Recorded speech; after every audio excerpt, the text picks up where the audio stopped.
সুপ্রিয় শিক্ষার্থীবৃন্দ, মৌতলা মাধ্যমিক বিদ্যালয়ের অনলাইন ক্লাসের পক্ষ থেকে সবাইকে স্বাগত।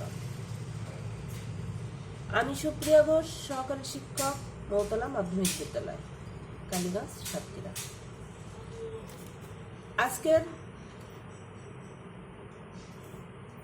পাঠের বিষয় অষ্টম শ্রেণীর বাংলাদেশ বিশ্ব পরিচয়ে বাংলাদেশের দুর্যোগ সম্পর্কে আলোচনা করব। দুর্যোগ মোকাবেলায় করণীয় দিকগুলো নিয়ে আলোচনা করব। প্রিয় শিক্ষার্থীবৃন্দ, তোমরা বই খাতা সামনে নিয়ে বসো। দুর্যোগ, বিভিন্ন প্রকার দুর্যোগ ও ঘূর্ণিঝড় মোকাবেলায় করণীয় কি কি করণীয় সেইগুলো নিয়ে আলোচনা করব। দুর্যোগ বিভিন্ন হতে পারে, প্রধানত দুই প্রকার, একটা হচ্ছে প্রাকৃতিক দুর্যোগ আর হচ্ছে কৃত্রিম দুর্যোগ। আমরা মূলত প্রাকৃতিক দুর্যোগ নিয়েই আলোচনা করব। প্রাকৃতিক দুর্যোগ ও ঘূর্ণিঝড় মোকাবেলায় করণীয়। এই পাঠ শেষে শিক্ষার্থীরা তোমরা জানতে পারবে দুর্যোগ পূর্ব করণীয় কি তা, আর দুর্যোগকালীন সময়ে করণীয় কি, আর দুর্যোগ পরবর্তী সময়ে করণীয় কি, সেগুলো জানতে পারবে। তাহলে কোন কোন বিষয়গুলো জানতে পারবো? দুর্যোগ পূর্ব করণীয়, দুর্যোগকালীন সময়ে করণীয়, আর দুর্যোগ পরবর্তী সময়ে করণীয়। সুপ্রিয় শিক্ষার্থীবৃন্দ, তাহলে আমরা প্রথমত জানব দুর্যোগ পূর্ব করণীয়। দুর্যোগ পূর্ব আমরা কি কি করব সেগুলো জেনে নিই। যেমন আমাদের বাসস্থানের আশেপাশে কি ধরনের গাছ লাগানোর দরকার, কেমন বাসস্থান হওয়া দরকার। যেমন বসতবাড়ির পাশে ধনচা গাছ, বাঁশের ঝাড়, কলা গাছ লাগাতে হবে, যাতে ঝড় প্রথম অবস্থায় গাছ সাহায্য করতে পারে।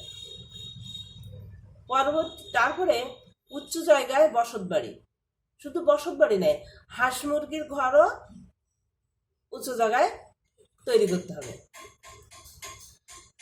সাথে সাথে কিছু যন্ত্রপাতিও আমাদের সাথে রাখতে হবে। যেমন ছবিতে দেখা যাচ্ছে, ওগুলো দেখো তোমরা, যেমন দা, খুন্তি, কোদাল, কুড়াল, এইগুলো আমাদের সাথে রাখতে হবে।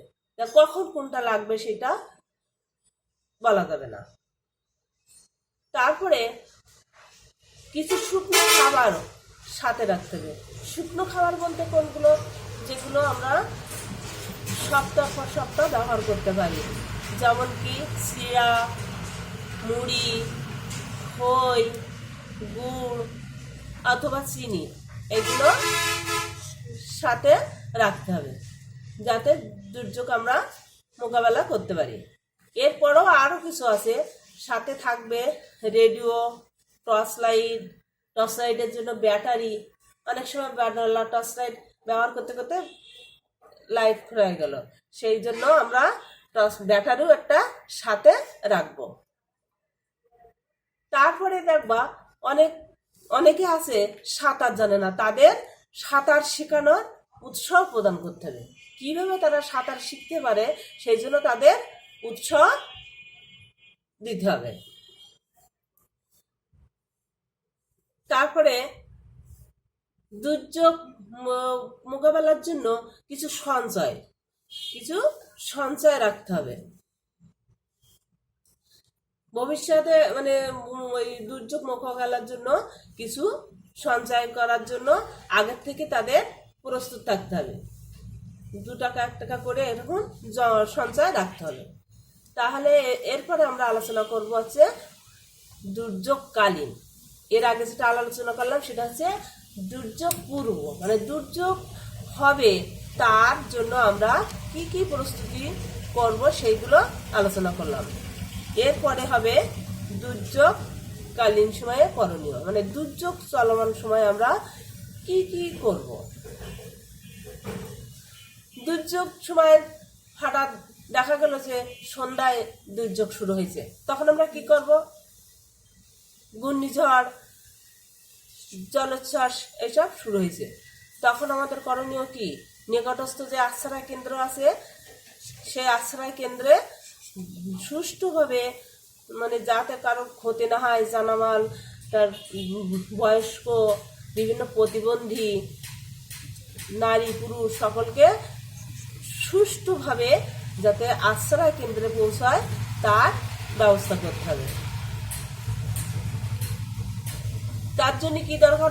তখন হচ্ছে এর আগে বলা হয়েছিল যে দুর্যোগ পূর্বে বাড়ির আশেপাশে কলা গাছ লাগানো, যেহেতু কলা গাছ লাগানোর জন্য কলার ভেলা তৈরি করে এই দুর্যোগকালীন সময়ে কলার ভেলা করে তাদের ওই আশ্রয় কেন্দ্রে পৌঁছাই দেওয়ার জন্য। অনেক বয়স্ক মানুষ আছে যারা নিজেরা চলতে পারে না, তাদের এই কলায় ভেলায় করে আশ্রয় কেন্দ্রে পৌঁছাতে হবে। তারপরে আছে উচ্চ জায়গায় টিউবওয়েল, উচ্চ জায়গায় টিউবওয়েল তৈরি করতে হবে, উচ্চ জায়গায় ল্যাট্রিন তৈরি করতে হবে, যাতে জল আসলে যেন আমাদের কোনো বাধা সৃষ্টি না হয়। এরপরে আশ্রয় কেন্দ্রে পৌঁছানোর জন্য যেমন শিশুরা আছে, তারা একা একা পৌঁছাইতে পারে না, শিশু, অসুস্থ মানুষ, প্রতিবন্ধী, গর্ভবতী নারী সকলকে সুষ্ঠুভাবে আমরা যাতে আশ্রয় কেন্দ্রে পৌঁছাতে পারি তার সব ধরনের ব্যবস্থা করতে হবে। সুপ্রিয় শিক্ষার্থীবৃন্দ, যাহাতে আমরা আশ্রয় কেন্দ্রে পৌঁছানোর পরও যেন অসুস্থ হয়ে না যায় তার জন্য কি কিছু প্রাথমিক চিকিৎসার ব্যবস্থা করতে হবে, যেমন ওট স্যালাইন, নাপা, এগুলো আমাদের সাথে রাখা প্রয়োজন, যাতে তাৎক্ষণিকভাবে অনেক অসুস্থ হয়ে যেতে পারে তাদেরকে তাৎক্ষণিক চিকিৎসা দিতে পারে। তাহলে দুর্যোগ চলাকালীন সময়ে আমাদের কি কি করণীয় সেগুলো আমরা জানতে পারলাম। কি করণীয়? প্রথম অবস্থায় আমরা কি করব? প্রথমে আমরা টিভি, রেডিও, মাইকিং এগুলো আমরা শুনে সতর্ক হব। কখন সব তো আমরা আগে থেকেই জানতে পারি যে কখন আমাদের এই দুর্যোগটা হতে পারে। এর জন্য কি কি করণীয়? যেমন প্রথম অবস্থায় আমাদের শুকনো খাবার, কিছু শুকনো খাবার রাখার দরকার। হাতের মাথায় যেমন দা, কাস্তি, কোদাল, কুড়াল এগুলো হাতে রাখতে হবে। তারপরে কি হয়েছে, মানে চলাকালীন দুর্যোগ চলাকালীন সময় আশ্রয় কেন্দ্রে পৌঁছানোর জন্য আমাদের কি ব্যবস্থা, যেমন কলা গাছের ভেলা তৈরি করে সেই ভেলার মাধ্যমে বয়স্ক, প্রতিবন্ধী, অসুস্থ মানুষের যাতে নিরাপদে আশ্রয় কেন্দ্রে পৌঁছায় তার জন্য আমাদের সুষ্ঠু ব্যবস্থা করা দরকার। এরপরে আমরা আলোচনা করব দুর্যোগ পরবর্তী সময়ে করণীয়। এর আগে আমরা আলোচনা করছি দুর্যোগ পূর্ববর্তী সময়, আর তারপরে হচ্ছে দুর্যোগ চলাকালীন সময়, আর এটা হচ্ছে দুর্যোগ পরবর্তী সময়, মানে দুর্যোগের পরে আমাদের কি কি করণীয় সেইগুলো সম্পর্কে আমরা জানবো। যে শিক্ষার্থীবৃন্দ, তোমরা এই কিছু ছবি দেখতে পাচ্ছ, দেখো যে দুর্যোগে সব ভেঙে গেছে, কোথাও বাঁধ ভেঙে গেছে, কোথাও ঘর বাড়ি ভেঙে গেছে, গাছপালা ভেঙে গেছে, তখন আমরা কি করব?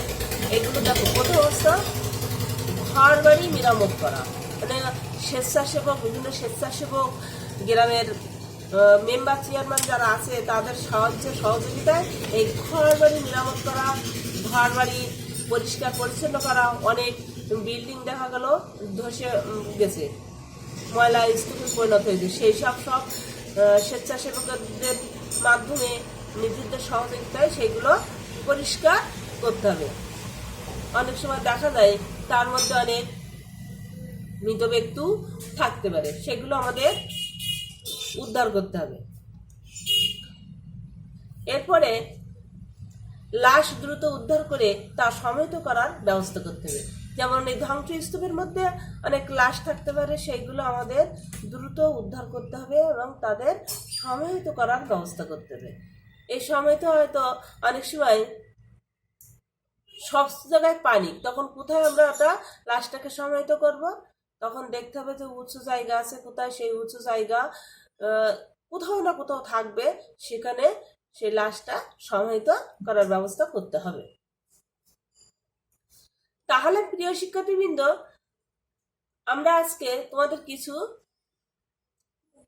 প্রশ্ন করতে পারি, কি তোমরা এগুলো জানতে পারছো কিনা সেগুলো তোমরা খাতায় লিখে রাখবা। যেমন কি দুর্যোগকালীন সময়ে কি কি খাবার সংগ্রহ করতে হবে, এগুলো তোমরা খাতায় নোট করে রাখবা। কি বললাম আমি? দুর্যোগকালীন সময়ে কি কি খাবার সংগ্রহ করতে হবে। 2 নম্বর আছে বসত বাড়ির পাশে কি ধরনের গাছ লাগাতে হবে। 3 নম্বর আছে দুর্যোগের সময়ে কাদের প্রতি বেশি খেয়াল রাখতে হবে, বিশেষ খেয়াল রাখতে হবে। আর 4 নম্বর আছে দুর্যোগ পরবর্তী সময়ে কিভাবে ঘর বাড়ি পরিষ্কার করতে হবে। তাহলে সুপ্রিয় শিক্ষার্থীবৃন্দ, দুর্যোগকালীন সময় কি কি খাবার রাখতে হবে? আগে আমি বলছিলাম শুকনো খাবার, যেমন চিড়া, মুড়ি, খই, গুড় কিংবা চিনি, এগুলো সাথে রাখতে হবে। এটা গেল প্রথম প্রশ্ন। এর শুধু আমি বলছি এটাই নাই, তোমরা পাঠ্য বইয়ের সাথে মিল করে এগুলো খাতায় সংগ্রহ করে রাখবে। তারপরে আরেকটা বলছিলাম যে বসত বাড়ির পাশে আশপাশে কি ধরনের গাছ লাগাতে হবে, যেমন বাঁশ গাছ, কলা গাছ, ধনচে গাছ, এগুলো বসত বাড়ির পাশে লাগাতে হবে। তবে আর একটা প্রশ্ন ছিল যে দুর্যোগ সময় কাদের প্রতি বিশেষ খেয়াল রাখতে হবে, কাদের প্রতি? যেমন বয়স্ক, অসুস্থ মহিলা, প্রতিবন্ধী, এদেরকে আমাদের বিশেষভাবে খেয়াল রাখতে হবে যাতে তারা সুস্থভাবে আশ্রয় কেন্দ্রে পৌঁছাইতে পারে। এরপরে হলো দুর্যোগ পরবর্তী সময়ে কিভাবে বাড়িঘর পরিষ্কার করতে হবে।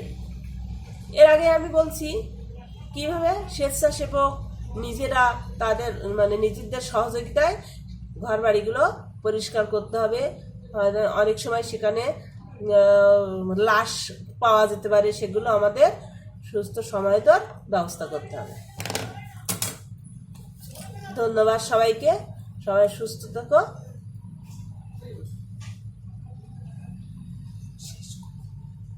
সবাইকে ধন্যবাদ।